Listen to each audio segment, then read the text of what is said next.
అందరికీ నమస్తే. నేను జింకలు చూపించాను కదా, ఇంకా నీలగాయలు ఉన్నాయని చెప్పాను. ఇది ఒక రకం అనమాట.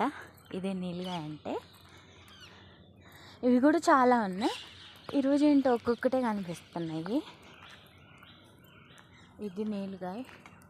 పాపం దీనికి దెబ్బ తగిలింది.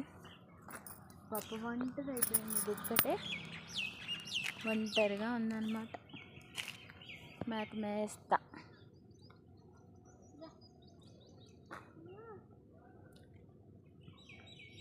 వాకింగ్కి వస్తే ఇలా జంతువులను అయితే చూస్తున్నా.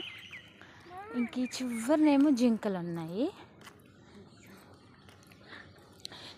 ఈ టైంలో ఇక్కడ రేక్కాయలు కూడా ఉన్నాయి. ఈ సీజన్లో రేక్కాయలు ఉండవు, అది చిన్న రేక్కాయలు అన్నమాట. ఎన్ని ఉన్నాయో, ఎన్ని పూలు కావాలంటే అన్ని పూలు ఉన్నాయి. పూలు రకరకాలు ఉన్నాయి. హ్యాపీగా